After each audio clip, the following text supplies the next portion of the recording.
ইব্রিয়দের প্রতি পত্র 1 অধ্যায়। খ্রিস্ট ঐশ্য মহিমার বিচ্ছুরণ। অতীতে ঈশ্বর ভাববাদীদের মাধ্যমে আমাদের পূর্বপুরুষদের সঙ্গে বহুবার বিভিন্ন ভাবে কথা বলেছেন, কিন্তু এই শেষ যুগে তিনি তাঁর পুত্রের মাধ্যমেই আমাদের কাছে কথা বলেছেন, যাকে তিনি সবকিছুর উত্তরাধিকারী করেছেন এবং যার মাধ্যমে তিনি সমগ্র বিশ্ব সৃষ্টি করেছেন। সেই পুত্রই ঈশ্বরের মহিমার বিচ্ছুরণ এবং তাঁর সত্তার যথার্থ প্রতিরূপ, যিনি তাঁর তেজদৃপ্ত বাক্যের দ্বারা সবকিছুই ধারণ করে আছেন। সব পাপ ক্ষমা করার কাজ সম্পন্ন করার পর তিনি স্বর্গে ঐশ্য মহিমার ডান দিকে উপবেশন করেছেন। খ্রিস্ট স্বর্গদূতদের থেকে মহান।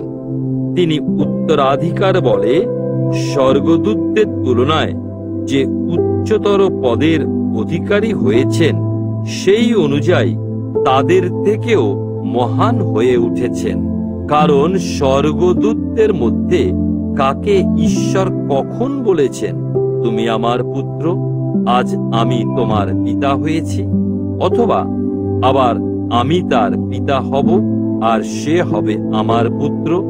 আবারও ঈশ্বর যখন তাঁর প্রথম জাতকে এই পৃথিবীতে নিয়ে আসেন, তিনি বললেন, ঈশ্বরের সব দূত তাঁর উপাসনা করুন।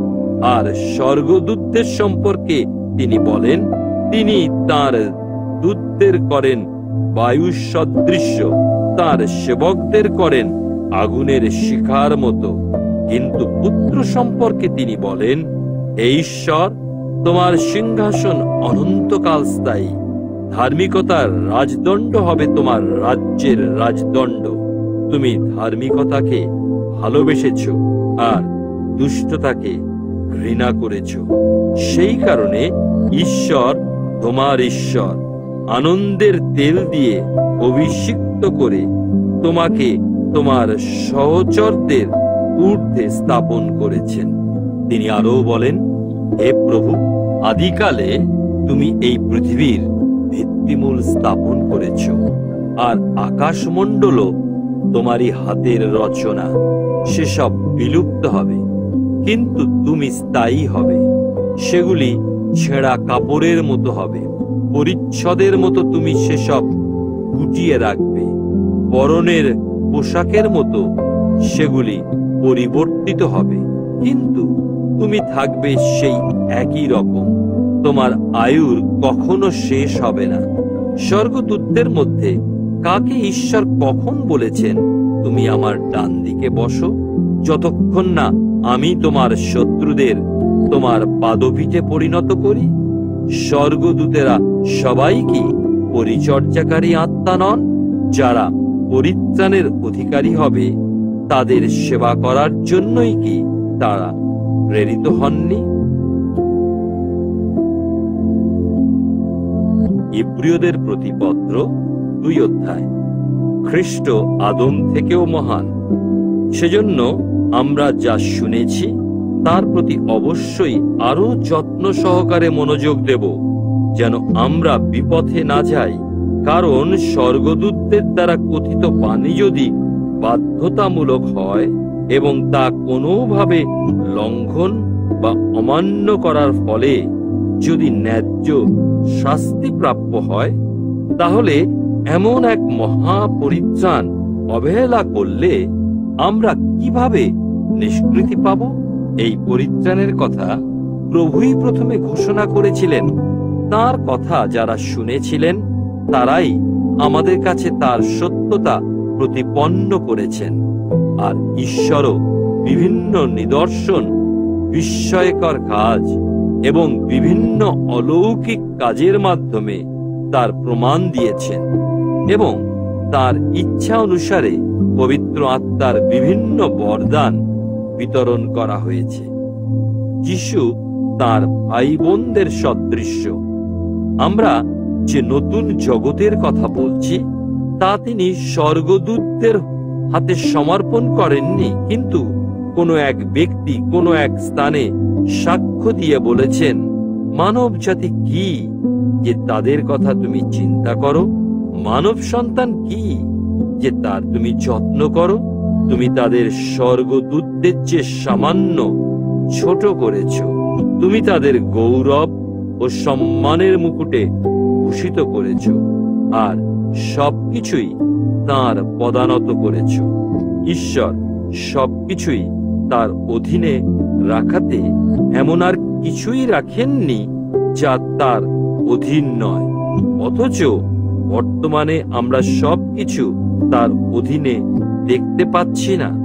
আমরা সেই যিশুকে দেখতে পাচ্ছি যাকে স্বর্গদূতদের সামান্য নিচে স্থান দেওয়া হয়েছিল।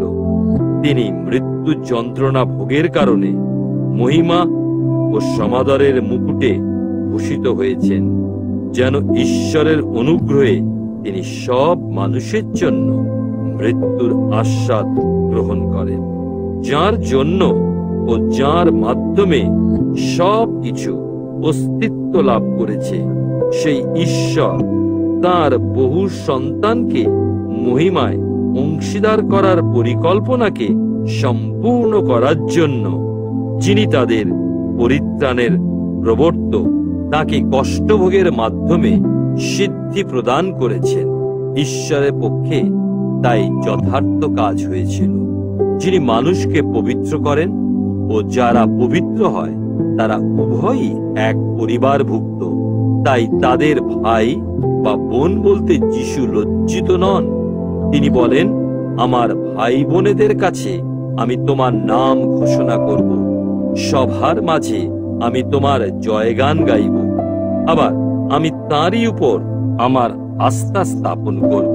তিনি আরো বলেন, দেখো, এই আমি ও আমার সন্তানেরা, ঈশ্বর যাদের আমায় দিয়েছেন।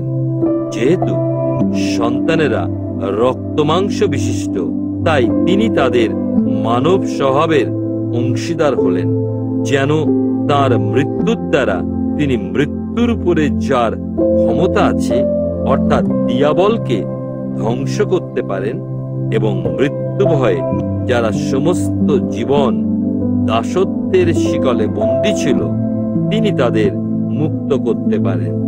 নিশ্চিত রূপেই তিনি স্বর্গদূতদের নয়, কিন্তু অব্রাহামের বংশধরদের সাহায্য করেন। এই কারণে তাকে সর্বতভাবে তার ভাই বোনেদের মতো হতে হয়েছিল, যেন ঈশ্বরের সেবায় তিনি এক করুণাময় ও বিশ্বস্ত মহাযাজক হতে পারেন এবং প্রজাদের সব পাপের জন্য প্রায়শ্চিত্ত করতে পারেন। কারণ প্রলোভিত হয়ে তিনি স্বয়ং যন্ত্রণা ভোগ করেছিলেন বলে যারা প্রলুব্ধ হচ্ছে তাদের তিনি সাহায্য করতে সক্ষম। ইব্রিয়দের প্রতি পত্র 3 অধ্যায়। খ্রিস্ট মসীর থেকেও মহান। অতএব পবিত্র ভাই বোনেরা, তোমরা যারা স্বর্গীয় আহ্বানের অংশীদার, আমরা যাকে স্বীকার করি প্রেরিত ও মহাযাজক রূপে, সেই যিশুর প্রতি তোমাদের সব চিন্তা ভাবনা নিবদ্ধ করো। ঈশ্বরের সমস্ত গৃহে মসী যেমন বিশ্বস্ত ছিলেন, যিশুও তেমনি তার নিয়োগকর্তার প্রতি বিশ্বস্ত ছিলেন। বাড়ির চেয়ে বাড়ির নির্মাতা যেমন বেশি সম্মানের অধিকারী, যিশুও তেমনি মসীর চেয়ে বেশি সম্মানের যোগ্য বলে নিশ্চিত হয়েছেন। কারণ প্রত্যেক গৃহ কারো দ্বারা নির্মিত হয়, কিন্তু ঈশ্বর সব কিছুর নির্মাতা। ঈশ্বরের সমস্ত গৃহে মসী দাসের মতো বিশ্বস্ত ছিলেন। ভবিষ্যতে যা বলা হবে সে বিষয়ে তিনি সাক্ষ্য দিয়েছিলেন। কিন্তু খ্রিস্ট ঈশ্বরের গৃহের উপরে তার পুত্রের মতো বিশ্বস্ত। যদি আমরা সাহস ও প্রত্যাশা শেষ পর্যন্ত ধারণ করতে থাকি, যার জন্য আমরা গর্ব করি, তাহলে তার গৃহ আমরাই। অবিশ্বাসের বিরুদ্ধে সতর্কবাণী। অতএব আজ যদি তোমরা তার কণ্ঠস্বর শোনো, তাহলে তোমাদের হৃদয় কঠিন করো না, যেমন মরুপ্রান্তরে পরীক্ষাকালে তোমরা বিদ্রোহ করেছিলে, যেখানে তোমাদের পূর্বপুরুষেরা আমাকে পরীক্ষা করেছিল আর যাচাই করেছিল, যদিও 40 বছর ধরে আমি যা করেছিলাম তারা সব দেখেছিল। তাই ওই প্রজন্মের প্রতি আমি ক্রুদ্ধ হয়েছিলাম এবং আমি বলেছিলাম, তাদের হৃদয় সব সময় বিপদগামী হয় আর তারা আমার পথগুলি জানে না। তাই আমার ক্রোধে আমি এক শপথ নিয়েছিলাম, আমার বিশ্রামে তারা আর কোনোদিন প্রবেশ করবে না। ভাই বোনেরা, দেখো, তোমাদের কারো হৃদয়ে যেন পাপ ও অবিশ্বাস না থাকে, যা জীবন্ত ঈশ্বরের কাছ থেকে তোমাদের দূরে সরিয়ে নিয়ে যায়। কিন্তু প্রতিদিন পরস্পরকে উৎসাহিত করো, যতক্ষণ আজ বলে দিনটি অভিহিত হয়, যেন পাপের ছলনায় তোমাদের কারো হৃদয় কঠিন হয়ে না পড়ে। প্রথমে যেমন ছিল, যদি শেষ পর্যন্ত আমাদের বিশ্বাস সুদৃঢ় রাখতে পারি, তাহলে আমরা খ্রিস্টের সহভাগী হয়েছি। যেমন যথার্থই বলা হয়েছে, আজ যদি তোমরা তাঁর কণ্ঠস্বর শোনো, তাহলে তোমাদের হৃদয়কে কঠিন করো না, যেমন বিদ্রোহকালে তোমরা করেছিলে। যারা শুনে বিদ্রোহ করেছিল তারা কারা? মসি যাদের মিশর থেকে বের করে এনেছিলেন, তারাই কি নয়? আর 40 বছর ধরে তিনি কাদের প্রতি ক্রুদ্ধ ছিলেন? যারা পাপ করেছিল, মরুপ্রান্তরে যাদের সব দেহ পতিত হয়েছিল, তাদেরই উপরে নয় কি? আর কাদের বিরুদ্ধে ঈশ্বর শপথ করেছিলেন যে তারা কখনো তার বিশ্রামে প্রবেশ করবে না? যারা অবাধ্য হয়েছিল, তাদেরই বিরুদ্ধে নয় কি? তাই আমরা দেখতে পাই যে অবিশ্বাসের জন্যই তারা প্রবেশ করতে পারেনি। ইব্রিয়দের প্রতি পত্র 4 অধ্যায়। খ্রিস্ট যিহোশূয়ের থেকেও মহান, অতএব তাঁর বিশ্রামে প্রবেশ করার প্রতিশ্রুতি বলবৎ থাকলেও তোমাদের কেউ যেন তা থেকে বঞ্চিত না হয়। এ বিষয়ে এসো আমরা সতর্ক হই, কারণ তাদের মতো আমাদেরও কাছে সুসমাচার প্রচার করা হয়েছিল, কিন্তু তারা যে বাণী শুনেছিল তাদের কাছে তা ছিল মূল্যহীন, কারণ যারা বিশ্বাসের সঙ্গে শুনেছিল তারা তাদের সঙ্গে সংযুক্ত থাকেনি। এখন আমরা যারা বিশ্বাস করেছি তারা সেই বিশ্রামে প্রবেশ করছি, যে বিশ্রামের কথা ঈশ্বর উল্লেখ করেছেন, যেমন তিনি বলেছেন, তাই আমার ক্রোধে আমি এক শপথ নিয়েছিলাম, আমার বিশ্রামে তারা আর কোনোদিন প্রবেশ করবে না। যদিও তার কাজ জগৎ সৃষ্টির সময় থেকে সমাপ্ত হয়েছে, কারণ সপ্তম দিন সম্পর্কে তিনি কোনো এক স্থানে এই কথা বলেছেন, সপ্তম দিনে ঈশ্বর তার সমস্ত কাজ থেকে বিশ্রাম নিলেন। উপরোক্ত অংশটিতে তিনি আবার বলেন, তারা আমার বিশ্রামে আর কোনোদিন প্রবেশ করবে না। এ কথা এখনো ঠিক যে কিছু লোক সেই বিশ্রামে প্রবেশ করবে, এবং যাদের কাছে পূর্বে সুসমাচার প্রচার করা হয়েছিল তাদের অবাধ্যতার জন্য তারা প্রবেশ করতে পারেনি। তাই আজ নামে অভিহিত করে ঈশ্বর আরেকটি দিন নির্ধারণ করলেন, যেমন ইতিপূর্বে বলা হয়েছে, সেই মতো বহুকাল পরে তিনি দাউদের মাধ্যমে বলেছেন, আজ যদি তোমরা তাঁর কণ্ঠস্বর শোনো, তাহলে তোমাদের হৃদয়কে কঠিন করো না। কারণ যিহোশূয় যদি তাদের বিশ্রাম দিতেন, তাহলে ঈশ্বর পরে তাদের আরেকটি দিনের কথা বলতেন না।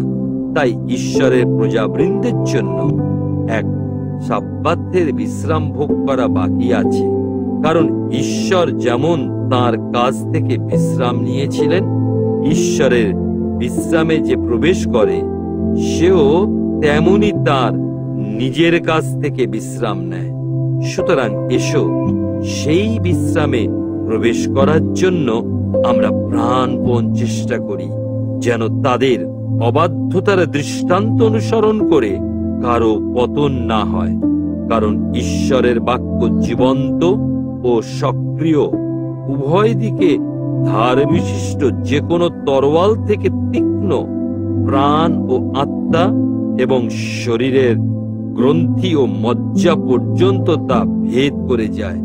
তা হৃদয়ের চিন্তা ও আচরণের বিচার করে। সমস্ত সৃষ্টিতে সবকিছুই যার দৃষ্টিতে অনাবৃত ও উন্মুক্ত, তার কাছে আমাদের অবশ্যই জবাবদিহি করতে হবে। যিশু মহান মহাযাজক।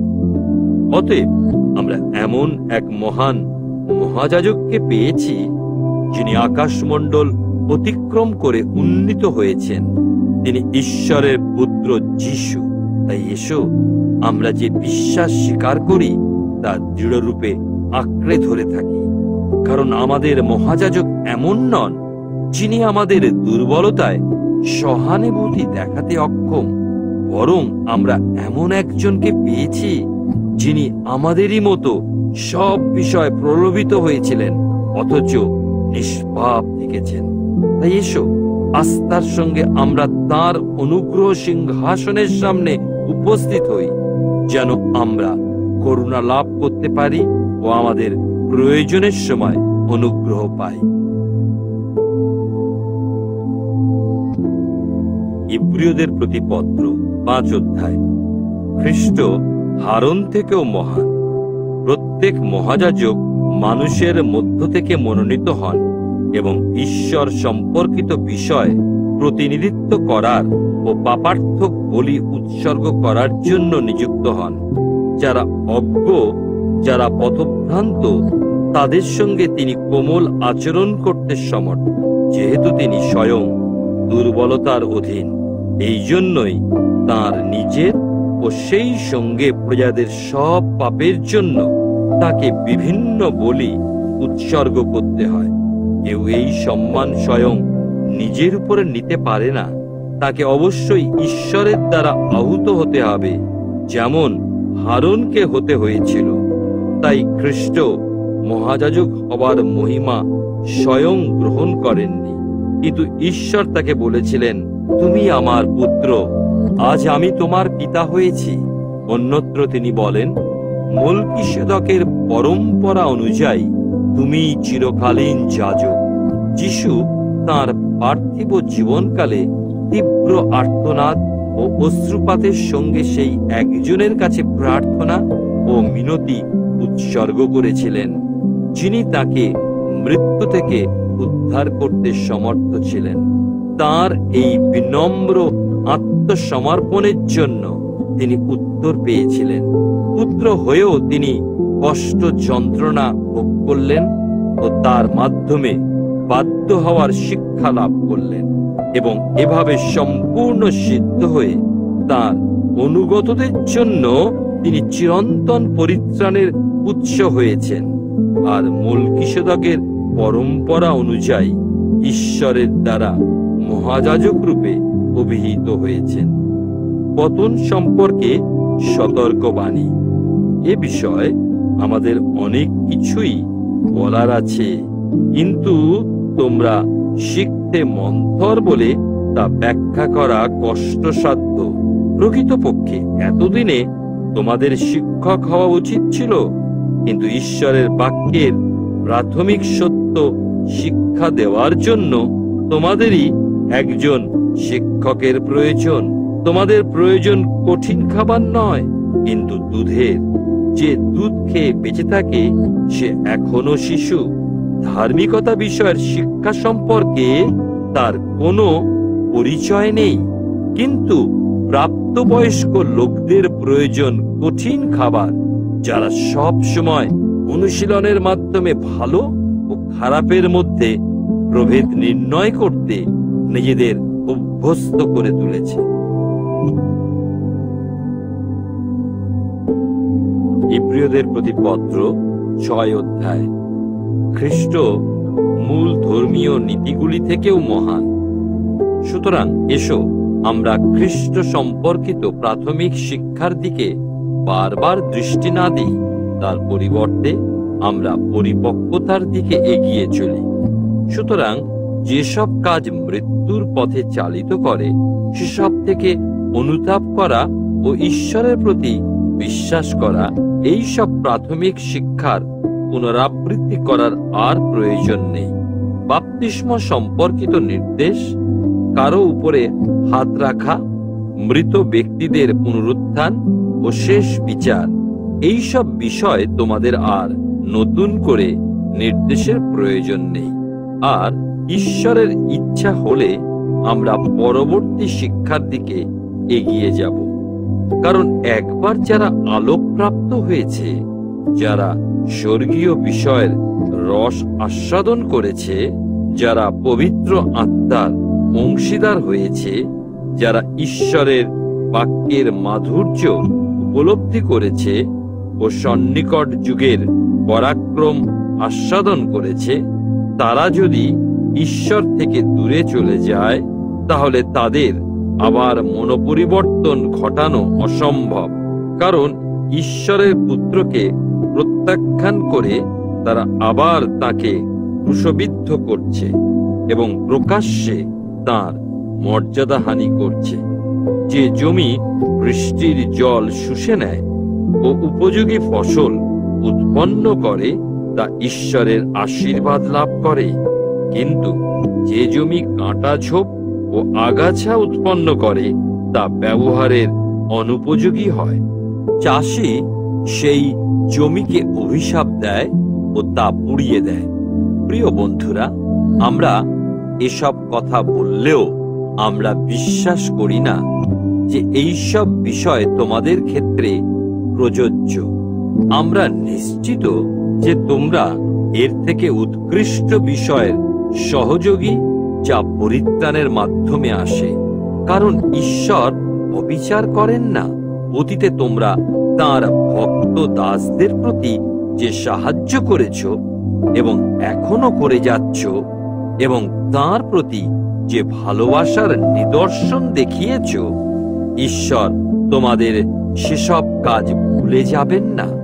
আমরা চাই তোমরা প্রত্যেকে তোমাদের প্রত্যাশা সম্পূর্ণ না হওয়া পর্যন্ত সমান আগ্রহ বজায় রাখো। আমরা চাই না তোমরা শিথিল হও, বরং বিশ্বাস ও ধৈর্যের দ্বারা যারা প্রতিশ্রুতির অধিকারী, তাদেরই অনুসরণ করো। ঐশ্য প্রতিশ্রুতির নিশ্চয়তা।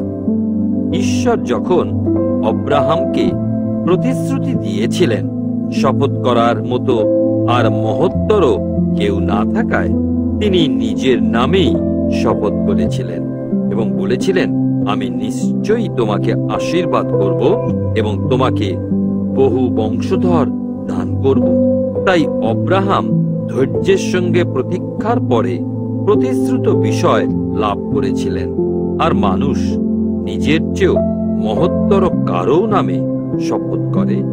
আবার যা বলা হয়েছে, শপথ তার নিশ্চয়তা দেয় ও সব যুক্তি তর্কের অবসান ঘটায়। কারণ ঈশ্বর তার অপরিবর্তনীয় ইচ্ছাকে প্রতিশ্রুতির উত্তরাধিকারীদের কাছে স্পষ্ট করে প্রকাশ করতে চেয়েছিলেন বলে তিনি শপথের দ্বারা তা সুনিশ্চিত করলেন। ঈশ্বর আমাদের প্রতিশ্রুতি ও শপথ দুই দিয়েছেন। এই দুটি বিষয় অপরিবর্তনীয়, কারণ ঈশ্বরের পক্ষে মিথ্যা কথা বলা অসম্ভব। তাই আমাদের সামনের প্রত্যাশা আঁকড়ে ধরে আমরা শরণ নেওয়ার জন্য তার দিকে ছুটে গিয়েছি, যেন আমরা দৃঢ় আশ্বাস প্রাপ্ত হই। আমাদের সেই প্রত্যাশা আছে যা প্রাণের নোঙরের মতো সুদৃঢ় ও নিশ্চিত। তা পর্দার অন্তরালে থাকা মহাপবিত্র স্থানে প্রবেশ করে, যেখানে আমাদের অগ্রগামী যিশু আমাদের পক্ষে প্রবেশ করেছেন। মলকিসেদকের পরম্পরা অনুসারে তিনি চিরকালের জন্য মহাযাজক হয়েছেন। ইব্রিয়দের প্রতি পত্র 7 অধ্যায়। খ্রিস্ট লেবীয় যাজকত্ব থেকেও মহান, এই মলকিসেদক ছিলেন সালেমের রাজা ও পরাৎপর ঈশ্বরের যাজক। অব্রাহাম যখন রাজন্যবর্গকে পরাস্ত করে ফিরে আসছিলেন, সেই সময় তিনি তার সঙ্গে সাক্ষাৎ করে তাকে আশীর্বাদ করেছিলেন এবং অব্রাহাম তার সর্বস্বের 1/10 তাকে দান করেছিলেন। প্রথমত তার নামের অর্থ ধার্মিকতার রাজা, আর পরে সালেমের রাজা এর অর্থ শান্তিরাজ। পিতামাতা ছাড়া ও বংশ পরিচয় ছাড়া, জীবনের সূচনা বা সমাপ্তি ছাড়াই ঈশ্বরের পুত্রের মতো তিনি চিরকালের জন্য যাজক হয়েছেন। শুধু ভেবে দেখো তিনি কত মহান ছিলেন। এমনকি পিতৃপুরুষ অব্রাহাম তাকে লুট করা দ্রব্য সামগ্রীর 1/10 দান করেছিলেন। এখন বিধান অনুসারে লেবীর বংশধরেরা যারা যাজক হয়, তারা প্রজা সাধারণের অর্থাৎ তাদের ভাইদের কাছ থেকে 1/10 সংগ্রহ করার বিধি লাভ করেছে, যদিও তারা ছিল অব্রাহামেরই বংশধর। যাই হোক, এই ব্যক্তি লেবীর বংশধর রূপে নির্দিষ্ট না হলেও তিনি অব্রাহামের কাছ থেকে 1/10 সংগ্রহ করেছিলেন এবং বিভিন্ন প্রতিশ্রুতি প্রাপ্ত অব্রাহামকে আশীর্বাদ করেছিলেন। নিঃসন্দেহে সাধারণ ব্যক্তি মহৎ ব্যক্তির কাছ থেকে আশীর্বাদ লাভ করে। এক অর্থে মরণশীল মানুষের দ্বারা 10 সংগ্রহীত হয়, কিন্তু অন্য অর্থে যিনি জীবিত আছেন বলে ঘোষিত হয়েছিলেন তার দ্বারাই হয়। কেউ এমন কথাও বলতে পারে যে যিনি 10 সংগ্রহ করেন সেই লেবী অব্রাহামের মাধ্যমেই 10 দিয়েছিলেন, কারণ মলকিসেদক যখন অব্রাহামের সঙ্গে সাক্ষাৎ করেন তখন লেবী তার পিতৃপুরুষের কোটিতে বিদ্যমান ছিলেন। যিশু মলকিসেদকের সদৃশ্য। লেবীয় যাজকত্বের মাধ্যমে যদি পূর্ণতা অর্জন করা যেত, কারণ এরই ভিত্তিতে লোকদের কাছে বিধিবিধান দেওয়া হয়েছিল, তাহলে হারনের রীতি অনুযায়ী নয়, কিন্তু মলকিসেদকের রীতি অনুযায়ী কেন আরো একজন যাজকের প্রয়োজন হলো? কারণ যাজকত্বের পরিবর্তন হলে বিধানেরও পরিবর্তন হওয়া আবশ্যক। যার সম্পর্কে এসব বিষয় উক্ত হয়েছে তিনি ভিন্ন গোষ্ঠীভুক্ত এবং সেই গোষ্ঠীর কেউ কখনো যজ্ঞবেদীর পরিচর্যা করেনি। একথা স্পষ্ট যে আমাদের প্রভু জিহুদা বংশের এবং এই বংশের যে কেউ যাজক হবে, যে সম্পর্কে মসিহ কিছুই বলেননি। মলকিসেদকের মতো অন্য একজন যাজকের আবির্ভাব হলে আমাদের কথা আরো স্পষ্ট হয়ে ওঠে, যিনি তার পূর্বপুরুষদের মতো বিধানের উপরে ভিত্তি করে নয়, কিন্তু এক অবিনশ্বর জীবনের শক্তিতে যাজক হয়েছিলেন। কারণ ঘোষণা করা হয়েছে, মলকিসেদকের রীতি অনুযায়ী তুমি চিরকালীন যাজক। পূর্বেকার বিধান নিষ্ফল ও অপ্রয়োজনীয় হয়ে পড়ায় তা অগ্রাহ্য করা হয়েছে, কারণ বিধানের দ্বারা কিছুই পূর্ণতা লাভ করেনি, বরং এক মহত্তর প্রত্যাশা উপস্থিত হয়েছে, যার দ্বারা আমরা ঈশ্বরের সান্নিধ্যে আসতে পারি। আবার শপথ ছাড়া কিন্তু এরকম হয়নি। অন্যেরা কোনো শপথ ছাড়াই যাজক হয়েছেন, তিনি কিন্তু শপথ সহ যাজক হয়েছিলেন যখন ঈশ্বর তাকে বলেছিলেন, প্রভু এই শপথ করেছেন, তার সংকল্পের পরিবর্তন হবে না, তুমি চিরকালীন যাজক। এই শপথের জন্য যিশু এক উৎকৃষ্টতর নিয়মের প্রতীক হয়েছেন। পুরনো প্রথায় এরকম অনেক যাজকই ছিলেন যারা মৃত্যুর জন্য তাদের পদে চিরকাল থেকে যেতে পারেননি, কিন্তু যিশু চিরজীবী বলে তার যাজকত্ব চিরস্থায়ী। তাই তার মাধ্যমে যারা ঈশ্বরের কাছে আসে তাদের তিনি সম্পূর্ণভাবে পরিত্রাণ করতে সমর্থ, কারণ তাদের পক্ষে মিনতি করার জন্য তিনি সব সময় জীবিত আছেন। এই রকম একজন মহাযাজক আমাদের প্রয়োজন পূর্ণ করেন, যিনি পবিত্র, অনিন্দনীয়, বিশুদ্ধ, পাপীদের থেকে পৃথকীকৃত এবং সমস্ত স্বর্গলোকের ঊর্ধ্বে উন্নীত। অন্যান্য মহাযাজকের মতো প্রথমত নিজের জন্য ও পরে সব মানুষের পাপের জন্য দিনের পর দিন তার বিভিন্ন বলি উৎসর্গ করার প্রয়োজন নেই, কারণ তাদের সব পাপের জন্য তিনি নিজেকে একবারই বলিরূপে উৎসর্গ করেছেন। কারণ বিধান যাদের মহাযাজক রূপে নিযুক্ত করে তারা দুর্বল, কিন্তু বিধান প্রতিষ্ঠা করার পরবর্তীকালে শপথের দ্বারা যিনি নিযুক্ত হয়েছেন তিনি পুত্র, সর্বকালের সিদ্ধ পুরুষ। ইব্রিয়দের প্রতি পত্র ৮ অধ্যায়। খ্রিস্ট পুরনো নিয়মের থেকেও মহান। আমরা যা বলছি তার মর্ম হলো এই: আমাদের এমন একজন মহাযাজক আছেন যিনি স্বর্গে মহিমা সিংহাসনের ডান দিকে উপবিষ্ট। তিনি সেই পবিত্র ধামে, যা মানুষের দ্বারা নির্মিত নয় কিন্তু প্রভুর দ্বারা স্থাপিত, সেই প্রকৃত সমাগম তাম্বুতে সেবা কাজ করেন। প্রত্যেক মহাযাজক বিভিন্ন নৈবেদ্য ও বলি উৎসর্গের জন্য নিযুক্ত হয়েছেন। সেই কারণে এই মহাযাজকেরও উৎসর্গ করার জন্য অবশ্যই কিছু থাকা প্রয়োজন ছিল।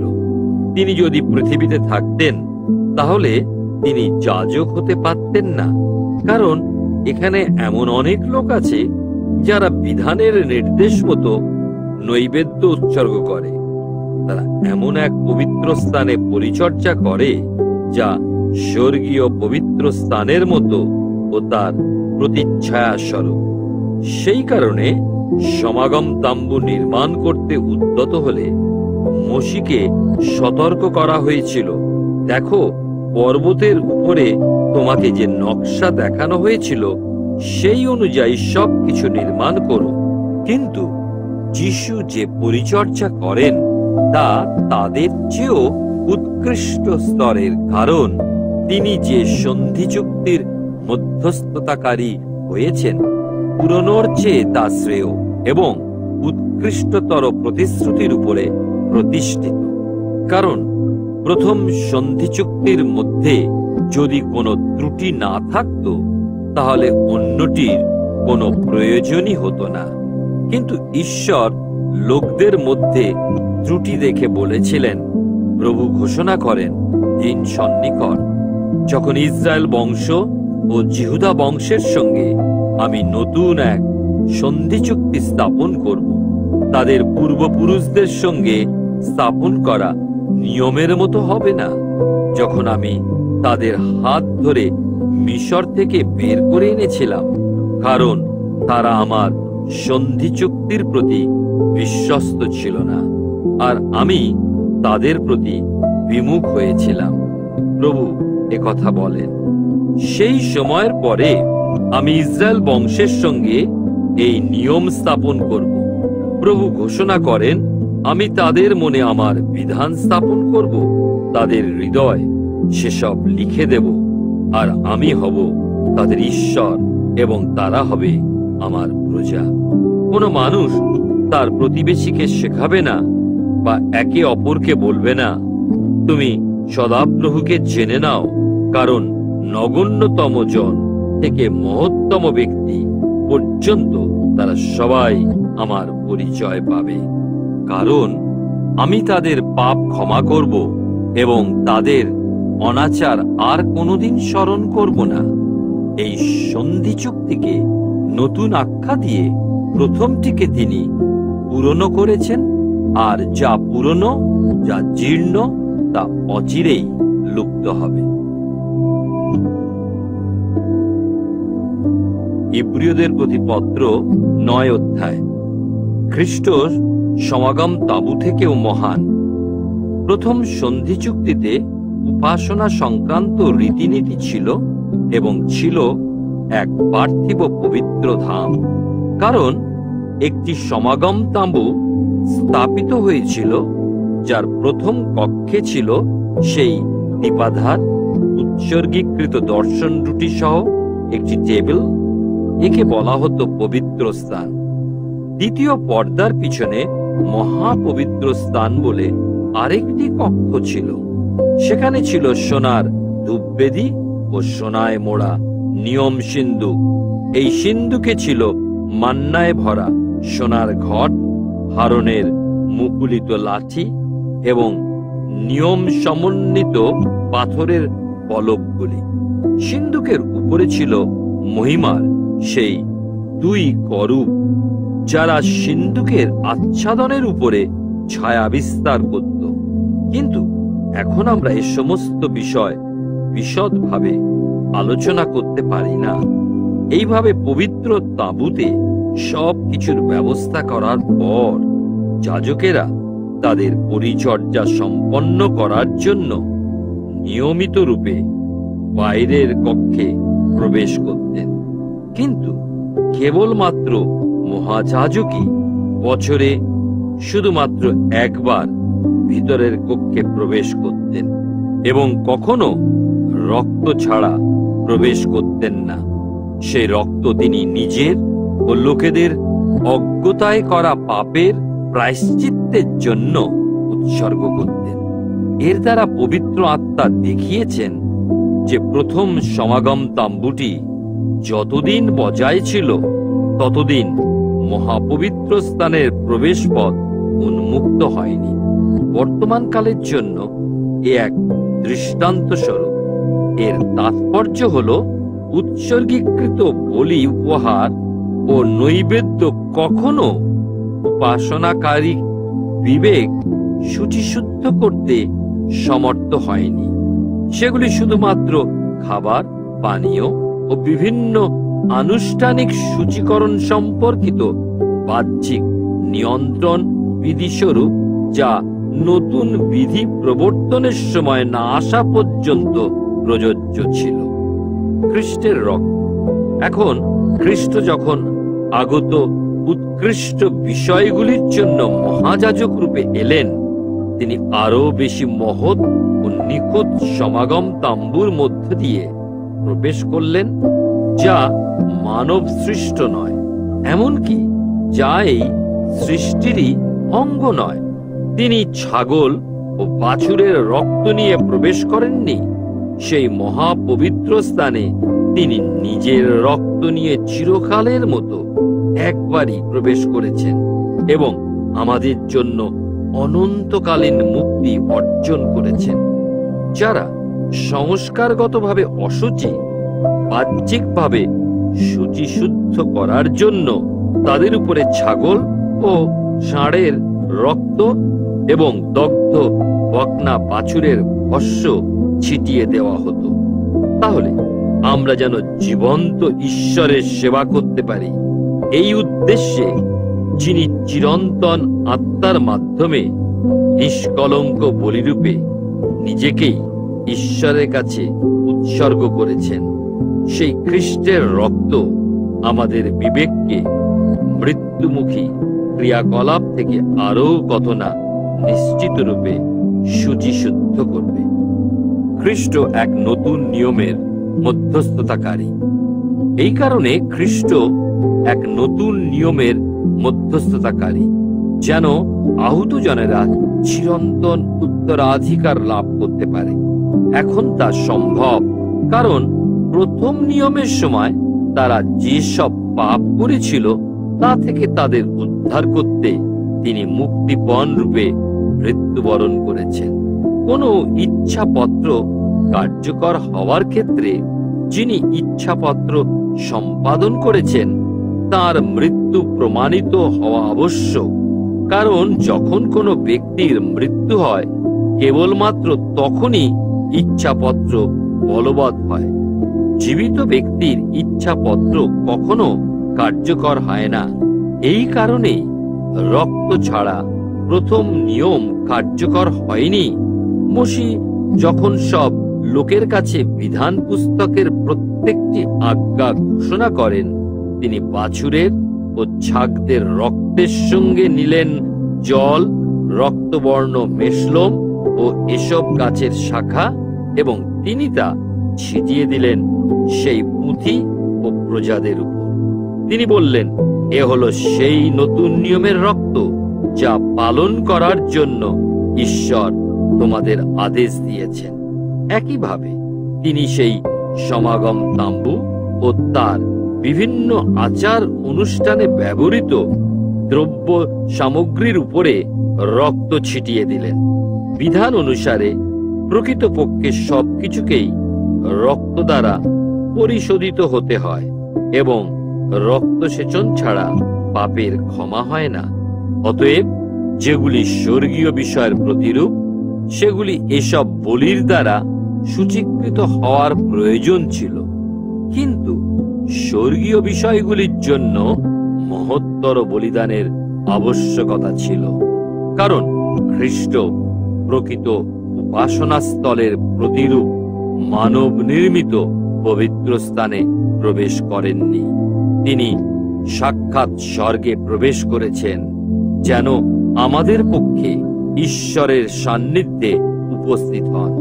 আবার মহাযাজক যেভাবে নিজের নয়, কিন্তু অন্যের রক্ত নিয়ে প্রতি বছর মহাপবিত্র স্থানে প্রবেশ করতেন, খ্রিস্ট কিন্তু সেভাবে নিজেকে উৎসর্গ করার জন্য বারবার স্বর্গে প্রবেশ করেননি। তাহলে জগৎ সৃষ্টির কাল থেকে খ্রিস্টকে বহুবারই কষ্টভোগ ও মৃত্যুবরণ করতে হতো, কিন্তু এখন যুগের শেষ সময় আত্মবলিদানের দ্বারা তিনি চিরকালের মতো পাপের বিলোপ সাধনের উদ্দেশ্যে একবারই প্রকাশিত হয়েছেন। মানুষের জন্য যেমন একবার মৃত্যু ও তারপর বিচার নির্ধারিত হয়ে আছে, তেমনি বহু মানুষের সব পাপ হরণ করার জন্য খ্রিস্ট একবারই উৎসর্গীকৃত হয়েছেন, এবং আর পাপ বহনের জন্য নয়, কিন্তু যারা তাঁর প্রতীক্ষায় আছে তাদের পরিত্রাণ সাধনের উদ্দেশ্যে তিনি দ্বিতীয়বার প্রকাশিত হবেন। ইব্রিয়দের প্রতি পত্র 10 অধ্যায়। খ্রিস্ট বিভিন্ন বলিদান ও নৈবেদ্য থেকেও মহান। বিধান হল সন্নিকট বিষয়ের ছায়া মাত্র, সেগুলির বাস্তব রূপ নয়। সেই কারণে বিধান অনুযায়ী বছরের পর বছর একইভাবে যে বলি উৎসর্গ করা হয়, তা উপাসকদের সিদ্ধিদান করতে পারে না। যদি তা পারত, তাহলে সেগুলি উৎসর্গ করা কি বন্ধ হয়ে যেত না? কারণ উপাসকেরা চিরকালের মতো একবারেই শুচিশুদ্ধ হতো, তাদের পাপের জন্য আর অপরাধ বোধ করত না। কিন্তু ওই সব বলিদান প্রতি বছর পাপের কথা স্মরণ করিয়ে দেয়, কারণ ষাঁড় ও ছাগলের রক্ত পাপ হরণ করতেই পারে না। তাই খ্রিস্ট যখন জগতে এসেছিলেন, তিনি বলেছিলেন, তুমি বলিদানে ও নৈবেদ্যে প্রীত নও, কিন্তু আমার জন্য এক শরীর রচনা করেছ। হোম বলি বা পাপার্থক বলি তুমি চাওনি। তখন আমি বললাম, এই আমি শাস্ত্রে আমার বিষয় লেখা আছে, হে আমার ঈশ্বর, আমি তোমার ইচ্ছা পালন করতেই এসেছি। প্রথমে তিনি বলেছিলেন, বিভিন্ন বলিদান ও নৈবেদ্য এবং হোম ও পাপার্থক বলিদান তুমি চাওনি, তাতে তুমি প্রসন্নও ছিলে না। তারপর তিনি বললেন, দেখো, এই আমি তোমার ইচ্ছা পালন করতেই আমি এসেছি। দ্বিতীয়টিকে প্রতিষ্ঠিত করার জন্য তিনি প্রথম বিধানকে অগ্রাহ্য করলেন। সেই ইচ্ছার কারণেই যীশুখ্রিস্টের দেহ চিরকালের জন্য একবারই উৎসর্গ করা হয়েছে বলে আমরা পবিত্র হয়েছি। দিনের পর দিন প্রত্যেক যাজক ধর্মীয় অনুষ্ঠান সম্পাদন করার জন্য দাঁড়িয়ে থাকেন। তিনি বারবার একই বলি উৎসর্গ করেন, যা কখনো পাপ হরণ করতে পারে না। কিন্তু এই যাজক সব পাপের জন্য চিরকালের মতো একটি বলি উৎসর্গ করলেন। তারপর তিনি ঈশ্বরের ডান দিকে গিয়ে বসলেন। সেই সময় থেকে তার শত্রুদের তার পদানত করার জন্য তিনি প্রতীক্ষা করে আছেন। কারণ তার একবার মাত্র বলিদানের জন্য যাদের পবিত্র করা হচ্ছে, তাদের তিনি চিরকালের জন্য পূর্ণতা দান করেন। এ বিষয়ে পবিত্র আত্মাও আমাদের কাছে সাক্ষ্য দিচ্ছেন। প্রথমে তিনি বলেন, সেই কালের পর আমি তাদের সঙ্গে এই নিয়ম স্থাপন করব। প্রভু একথা বলেন, আমি তাদের হৃদয়ে আমার বিধান রাখব এবং সেগুলি তাদের মনে লিখে রাখব। এরপর তিনি বলেন, আমি তাদের পাপ ও অনাচার আর কোনোদিন স্মরণ করব না। যেখানে এগুলি ক্ষমা করা হয়েছে, সেখানে পাপের জন্য বলিদানের আর প্রয়োজন হয় না। ধৈর্য ধরার জন্য আহ্বান। অতএব ভাই বোনেরা, যিশুর রক্তের মাধ্যমে মহাপবিত্র স্থানে প্রবেশ করার আমাদের দৃঢ় নিশ্চয়তা আছে। পর্দা অর্থাৎ তাঁর দেহের মাধ্যমে তিনি আমাদের জন্য এক নতুন ও জীবন্ত পথ উন্মুক্ত করেছেন। এবং যেহেতু ঈশ্বরের গৃহের উপরে নিযুক্ত আমাদের একজন মহান যাজক আছেন, তাই এসো রক্ত সিঞ্চনের দ্বারা অপরাধী বিবেক থেকে আমাদের হৃদয়কে শুচিশুদ্ধ করে এবং নির্মল জলে আমাদের দেহ ধুয়ে বিশ্বাসের পূর্ণ নিশ্চয়তায় সরল হৃদয় ঈশ্বরের কাছে উপস্থিত হই। এসো আমরা অবিচলভাবে আমাদের প্রত্যাশার স্বীকারোক্তি আঁকড়ে ধরে থাকি, কারণ যিনি প্রতিশ্রুতি দিয়েছেন তিনি বিশ্বস্ত। আবার এসো আমরা এও বিবেচনা করে দেখি কিভাবে আমরা পরস্পরকে প্রেমে ও সৎকর্মে উদ্বুদ্ধ করতে পারি। এসো আমরা সভায় একত্রিত হওয়ার অভ্যাস পরিত্যাগ না করি, কেউ কেউ যেমন এতে অভ্যস্ত হয়ে উঠেছে, বরং এসো পরস্পরকে উৎসাহিত করি, বিশেষত আরো বেশি তৎপর হয়ে করি। কারণ তোমরা দেখতেই পাচ্ছ প্রভুর আগমনের সেই দিন ক্রমশ এগিয়ে আসছে। আবার সত্যের তত্ত্বজ্ঞান লাভ করার পর আমরা যদি স্বেচ্ছায় পাপ করতে থাকি, তাহলে ওই সব পাপ ক্ষমা করার জন্য বলিদানের আর ব্যবস্থা থাকে না। থাকে শুধু বিচারের জন্য ভয়াবহ প্রতীক্ষা এবং ঈশ্বরের শত্রুদের গ্রাস করার জন্য প্রচন্ড আগুন। কেউ মসির বিধান লঙ্ঘন করলে 2 বা 3 জনের সাক্ষ্য প্রমাণে তাকে নির্দয়ভাবে হত্যা করা হতো। তাহলে যে ঈশ্বরের পুত্রকে পদদলিত করেছে, নিয়মের রক্ত দ্বারা শুচিশুদ্ধ হয়েও যে তা অপবিত্র জ্ঞান করেছে এবং যে অনুগ্রহের আত্মাকে অপমান করেছে, সে আরো কত না কঠোর শাস্তির যোগ্য বলে তোমাদের মনে হয়। কারণ যিনি বলেছেন, প্রতিশোধ নেওয়া আমারই কাজ, আমি প্রতিফল দেব, তাকে আমরা জানি। আবার প্রভুই তার প্রজাদের বিচার করবেন। জীবন্ত ঈশ্বরের হাতে পড়া ভয়ঙ্কর বিষয়। ঈশ্বরের আলো পাওয়ার পর প্রাথমিক সেই দিনগুলির কথা তোমরা স্মরণ করো, যখন তোমরা দুঃখ কষ্টের মুখোমুখি হয়ে কঠোর সংগ্রামে রত ছিলে। কখনো কখনো তোমরা প্রকাশ্যে অপমানিত হয়েছ, অত্যাচার ভোগ করছো। অন্য সময় যাদের প্রতি এরকম আচরণ করা হয়েছিল, তোমরা তাদের সহভাগী হয়েছ।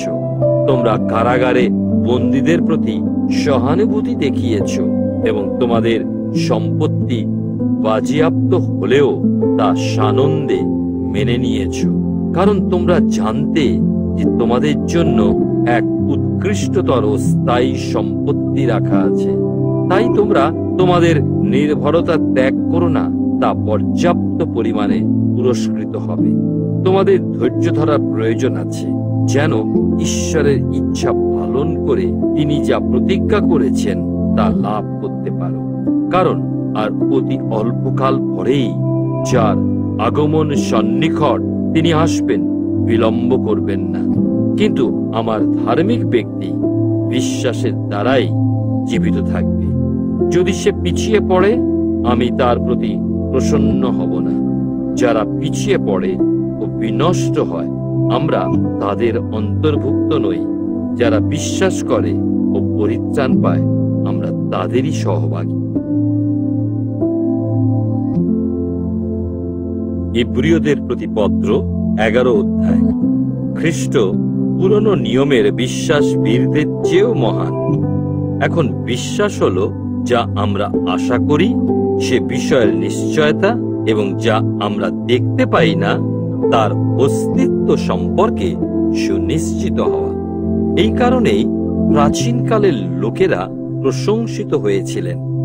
বিশ্বাসে আমরা বুঝতে পারি যে সমগ্র বিশ্ব ঈশ্বরের আদেশে রচিত হয়েছিল, যার ফলে যা কিছু এখন আমরা দেখি তা কোনো দৃশ্য বস্তু থেকে নির্মিত হয়নি। বিশ্বাসে হেবল কইনের চেয়ে উৎকৃষ্ট বলি ঈশ্বরের কাছে উৎসর্গ করেছিলেন। বিশ্বাসেই তিনি ধার্মিক বলে প্রশংসিত হয়েছিলেন, যখন ঈশ্বর তার বলিদানের সপক্ষে কথা বলেছিলেন। যদিও তিনি মৃত, তবু আজও বিশ্বাসের দ্বারা তিনি কথা বলে চলেছেন।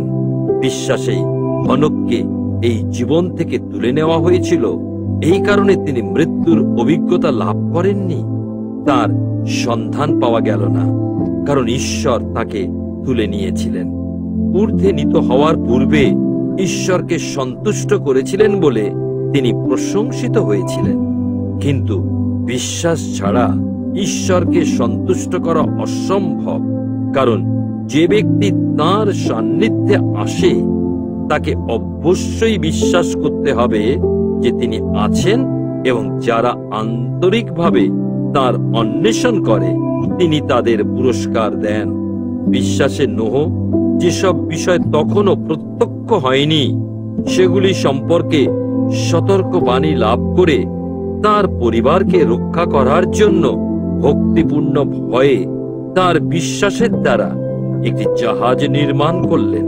বিশ্বাসের দ্বারা তিনি জগৎকে অপরাধী সাব্যস্ত করলেন, এবং বিশ্বাসের দ্বারা যে ধার্মিকতা লাভ করা যায় তিনি তার উত্তরাধিকার হলেন। বিশ্বাসেই অব্রাহাম যে স্থান তিনি ভাবিকালে উত্তরাধিকার হিসেবে লাভ করবেন সেই স্থানে যাওয়ার আহ্বান পেয়ে গন্তব্যস্থান না জেনেই বাধ্যতার সঙ্গে সেই স্থানে গেলেন। এমনকি তিনি যখন সেই দেশে পৌঁছালেন যা ঈশ্বর তাকে প্রতিশ্রুতি দিয়েছিলেন, তিনি সেখানে বিশ্বাসে বাস করলেন, কারণ তিনি সেখানে ছিলেন বিদেশী আগন্তুকের মতো। তিনি তাঁবুতে বাস করলেন, আর ইসাক ও যাকব তার মতো তাঁবুতে বাস করলেন, যারা তার সঙ্গে একই প্রতিশ্রুতির উত্তরাধিকার ছিলেন, কারণ তিনি ভিত্তিযুক্ত সেই নগরের প্রতীক্ষায় ছিলেন, ঈশ্বরই যার স্থপতি ও নির্মাতা। বিশ্বাসে সারা, যিনি বন্ধা ছিলেন, তিনি মা হওয়ার সক্ষমতা লাভ করেছিলেন, কারণ যিনি প্রতিশ্রুতি দিয়েছিলেন তিনি তাকে বিশ্বস্ত মনে করেছিলেন। আর তাই এই এক ব্যক্তি থেকে, অর্থাৎ এক মৃতপ্রায় ব্যক্তি থেকে আকাশের তারার মতো বহু সংখ্যক এবং সমুদ্র তটের বালির কণার মতো অগণিত বংশধর উৎপন্ন হল। এই সমস্ত লোক মৃত্যুবরণ করলেও তাদের কাছে দেওয়া ঈশ্বরের প্রতিশ্রুতিতে তারা বিশ্বাস করেছিলেন। প্রতিশ্রুত দান তারা লাভ করেননি, তারা শুধু সেগুলি দেখেছিলেন এবং দূর থেকে সেগুলিকে স্বাগত জানিয়েছিলেন। তারা স্বীকার করেছিলেন এই পৃথিবীতে তারা বহিরাগত ও আগন্তুক মাত্র। যারা এসব কথা বলেন তারা স্পষ্ট ব্যক্ত করেন যে তারা নিজেদের জন্য একটি দেশের অনুসন্ধান করছেন। তারা যদি তাদের ফেলে আসা দেশের কথা ভাবতেন তাহলে ফিরে যাওয়ার সুযোগ তারা পেতেন, বরং তারা এর চেয়েও উৎকৃষ্ট এক স্বর্গীয় দেশের আকাঙ্ক্ষা করেছিলেন। তাই ঈশ্বর তাদের ঈশ্বর বলে অভিহিত হতে লজ্জাবোধ করেননি, কারণ তাদের জন্য তিনি এক নগর প্রস্তুত করে রেখেছেন। বিশ্বাসে অব্রাহাম ঈশ্বর যখন তাকে পরীক্ষা করলেন, তিনি ইসাহাককে বলিরূপে উৎসর্গ করলেন, যিনি বিভিন্ন প্রতিশ্রুতি লাভ করেছিলেন। তিনি তার একমাত্র অনন্য পুত্রকে বলি দিতে উদ্যত হয়েছিলেন, যদিও ঈশ্বর তাকে বলেছিলেন, ইসাহাকের মাধ্যমেই তোমার বংশ পরিচিত হবে। অব্রাহাম যুক্তি বিবেচনা করেছিলেন যে ঈশ্বর মৃত মানুষকেও উত্থাপিত করতে পারেন। তাই আলংকারিক রূপে বলা যেতে পারে তিনি মৃত্যু থেকে ইসাহাককে ফিরে পেয়েছিলেন। বিশ্বাসে ইসাহাক যাকব ও এসৌকে তাদের ভাবিকাল সম্পর্কে আশীর্বাদ করেছিলেন। বিশ্বাসে যাকব মৃত্যুর সময় যোসেফের উভয় পুত্রকে আশীর্বাদ করেছিলেন এবং তার লাঠির ডগার উপর হেলান দিয়ে উপাসনা করেছিলেন।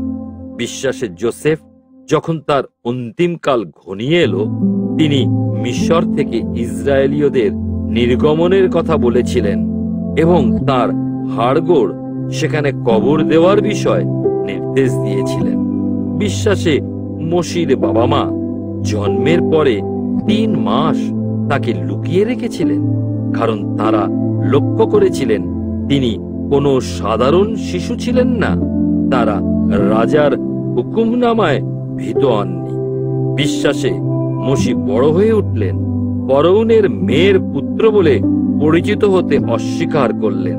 তিনি পাপের ক্ষণস্থায়ী সুখ ভোগ করার বদলে ঈশ্বরের প্রজাদের সঙ্গে নির্যাতন ভোগ করাই শ্রেয় বলে মনে করলেন।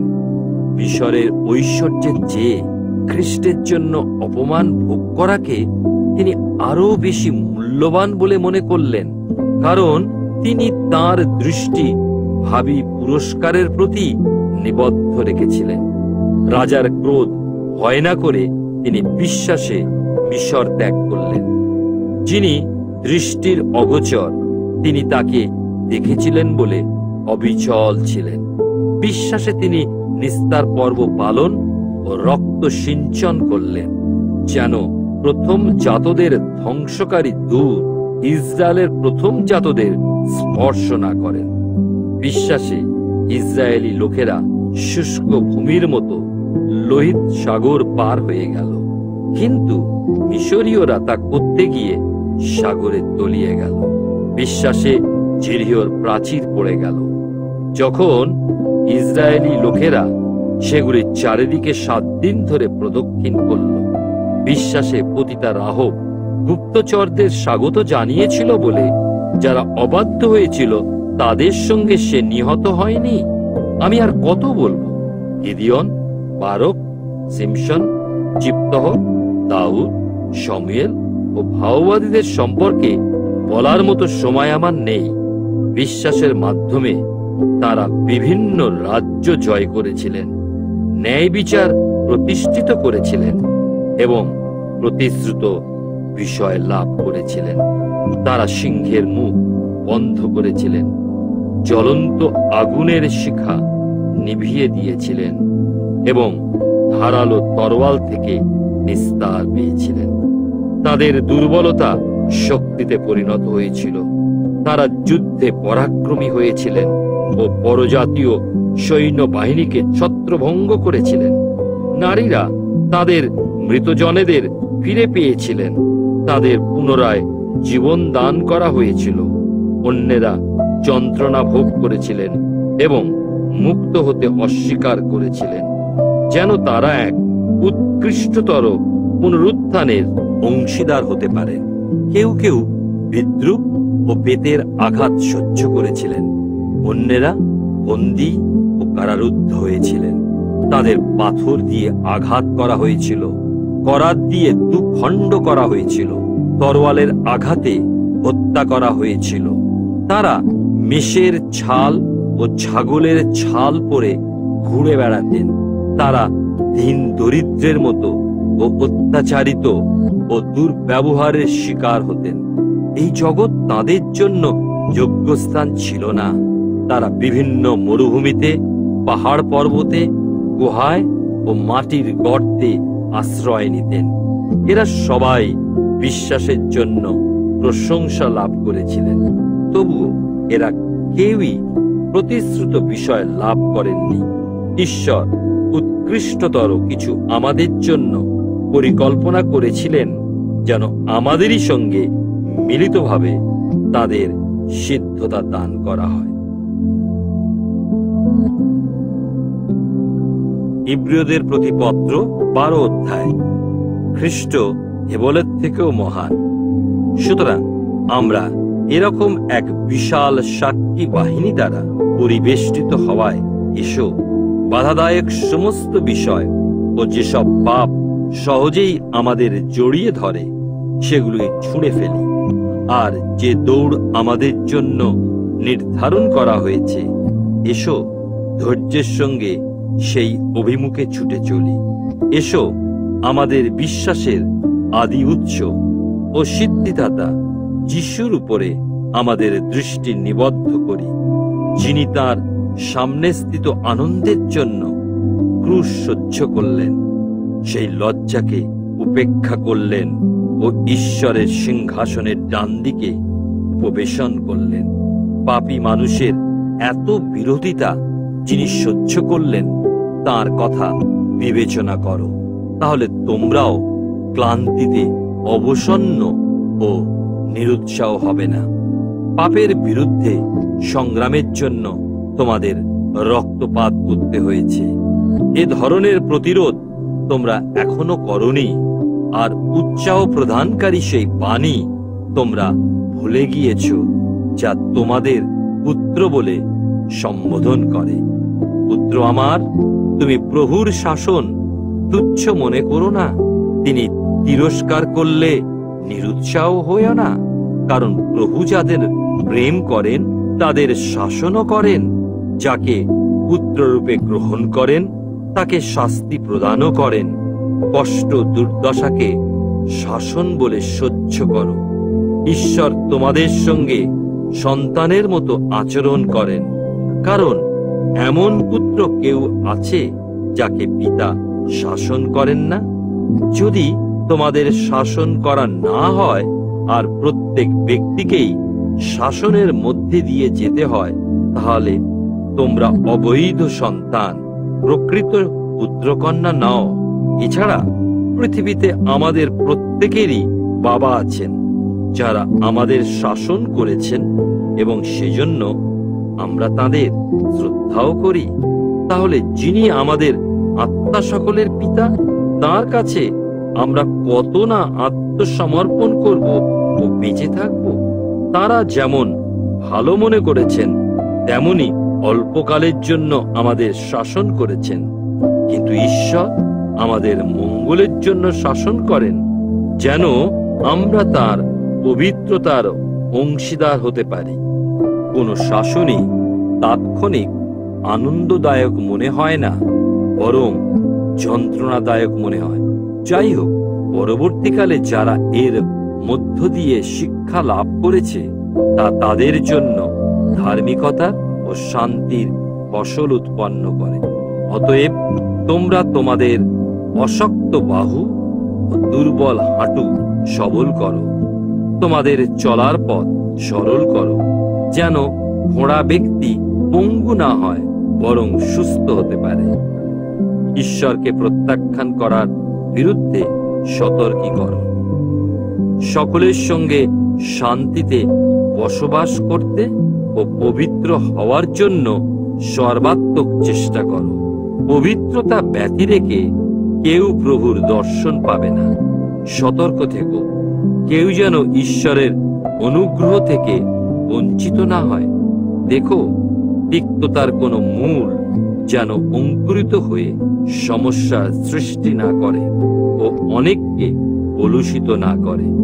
সাবধান, কেউ যেন অবৈধ সংসর্গকারী অথবা এশ্বর মতো ভক্তিহীন না হয়, যে একবারের খাবারের জন্য বড় ছেলের অধিকার বিক্রি করে দিয়েছিল। তোমরা জানো, পরে এই আশীর্বাদের অধিকারী হতে চাইলেও সে প্রত্যাখ্যাত হয়েছিল। যদিও সে চোখের জল ফেলে সেই আশীর্বাদের অন্বেষী হয়েছিল, কিন্তু সে মনের কোনো পরিবর্তন ঘটাতে পারেনি। তোমরা এমন কোনো পর্বতের সম্মুখীন হওনি যা স্পর্শ করা যায়, যাতে আগুন চলছে, যেখানে আছে অন্ধকার, ভীতি ও ঝড় ঝঞ্ঝা। যারা তুরিধ্বনি শুনেছিল বা কণ্ঠস্বরের মুখোমুখি হয়েছিল, তারা প্রার্থনা করেছিল যে তাদের কাছে যেন আর কোনো কথা বলা না হয়, কারণ এই আদেশ তারা সহ্য করতে পারেনি। যদি একটি পশুও পর্বত স্পর্শ করে, তাহলে তাকে অবশ্যই পাথরের আঘাতে মেরে ফেলা হবে। সেই দৃশ্য এতই ভয়ঙ্কর ছিল যে মোশি বলেছিলেন, আমি ভয়ে কাঁপছি। কিন্তু তোমরা উপস্থিত হয়েছ সিয়ন পর্বতে, সেই স্বর্গীয় জেরুসালেমে, জীবন্ত ঈশ্বরের নগরে। তোমরা উপস্থিত হয়েছ হাজার হাজার স্বর্গদূতের আনন্দমুখর সমাবেশে, প্রথম জাতদের মণ্ডলীতে, যাদের নাম স্বর্গে লেখা আছে। তোমরা সব মানুষের বিচারক ঈশ্বর, সিদ্ধিপ্রাপ্ত ধার্মিকদের আত্মা ও এক নতুন নিয়মের মধ্যস্থতাকারী যিশু এবং তাঁর সিঞ্চিত রক্তের সম্মুখীন হয়েছ, যা হেবলের রক্তের চেয়েও উৎকৃষ্টতর কথা বলে। দেখো, যিনি কথা বলেন তাকে যেন তোমরা অগ্রাহ্য না করো। যিনি পৃথিবীতে তাদের সতর্ক করে দিয়েছিলেন, তাকে অগ্রাহ্য করে তারা যদি অব্যাহতি না পেয়ে থাকে, তাহলে যিনি স্বর্গ থেকে আমাদের সতর্ক করেন তার প্রতি যদি আমরা বিমুখ হই, তাহলে নিশ্চিত যে আমরা নিষ্কৃতি পাব। সেই সময় তার কণ্ঠস্বর পৃথিবীকে কম্পিত করেছিল, কিন্তু এখন তিনি প্রতিশ্রুতি দিয়েছেন, আর একবার আমি শুধুমাত্র পৃথিবীকে নয়, কিন্তু আকাশমণ্ডলকেও প্রকম্পিত করব। আর একবার উক্তিটির তাৎপর্য হলো, যেসব সৃষ্ট বস্তু প্রকম্পিত করা যায় সেগুলি দূর করা হবে, কিন্তু যা প্রকম্পিত করা যায় না সেগুলি স্থায়ী হবে। অতএব আমরা যে রাজ্য গ্রহণ করতে চলেছি তা প্রকম্পিত হবে না। তাই এসো আমরা কৃতজ্ঞ হই এবং শ্রদ্ধায় ও সম্ভ্রমে ঈশ্বরের প্রীতিজনক উপাসনা করি, কারণ আমাদের ঈশ্বর সবকিছু পুড়িয়ে দেওয়া আগুনের মতো। ইব্রিয়দের প্রতি পত্র 13 অধ্যায়। খ্রিস্ট পাপার্থক বলি জেরুসালেম এবং অন্য যে কোনো পার্থিব ধর্মীয় প্রথা থেকে মহান। তোমরা ভাই বোনের মতো পরস্পরকে ভালোবেসে যাও। অতিথির সেবা করতে ভুলে যেও না, কারণ তা করে কেউ কেউ না জেনে স্বর্গদূতেদেরই সেবা করেছে। যারা কারারুদ্ধ আছে, সহবন্দী মনে করে তাদের স্মরণ করো। তোমরা নিজেরাই যেন কষ্ট ভোগ করছো, এরকম মনে করে যাদের প্রতি অন্যায় আচরণ করা হয়েছে তাদের স্মরণ করো। বিবাহ সম্পর্ককে সবারই সম্মান করা উচিত এবং বিবাহ সজ্জা শুচি শুদ্ধ রাখতে হবে, কারণ ব্যভিচারীদের ও অবৈধ সংসর্গকারীদের বিচার ঈশ্বর করবেন। তোমাদের জীবন অর্থ লালসা থেকে মুক্ত রেখো। তোমাদের যা আছে তাতেই সন্তুষ্ট থেকো, কারণ ঈশ্বর বলেছেন, আমি কখনো তোমাকে ছেড়ে দেব না, কখনো তোমায় পরিত্যাগ করব না। তাই আমরা আস্থার সঙ্গে বলতে পারি, প্রভুই আমার সহায়, আমি ভীত হব না। মানুষ আমার কি করতে পারে? যারা তোমাদের কাছে ঈশ্বরের বাণী প্রচার করে গেছেন সেই নেতাদের স্মরণ করো। তাদের জীবনচর্চার পরিণাম সম্পর্কে বিবেচনা করো এবং তাদের বিশ্বাসের অনুকরণ করো। যীশুখ্রিস্ট কাল যেমন ছিলেন, আজও তেমনি আছেন এবং চিরকাল একই থাকবেন। তোমরা বিভিন্ন ধরনের বিচিত্র শিক্ষায় বিপথে চালিত হইও না। অনুগ্রহের দ্বারা আমাদের হৃদয়কে শক্তিশালী করাই ভালো, কোনো সংস্কারগত খাবার দিয়ে নয়, কারণ যারা তা ভোজন করে তাদের কাছে এর কোনো মূল্য নেই। আমাদের এক যজ্ঞবেদী আছে, যা থেকে যারা সমাগম তাম্বুর পরিচারক তাদের ভোজন করার অধিকার নেই। মহাযাজক পাপমোচনের নৈবেদ্য স্বরূপ পশুর রক্ত মহাপবিত্র স্থানে বয়ে নিয়ে যান, কিন্তু সেগুলির দেহ শিবিরের বাইরে পুড়িয়ে দেওয়া হয়। সেভাবে যিশুও তার রক্তের মাধ্যমে প্রজাদের পবিত্র করার জন্য নগর দ্বারের বাইরে মৃত্যুবরণ করেছেন।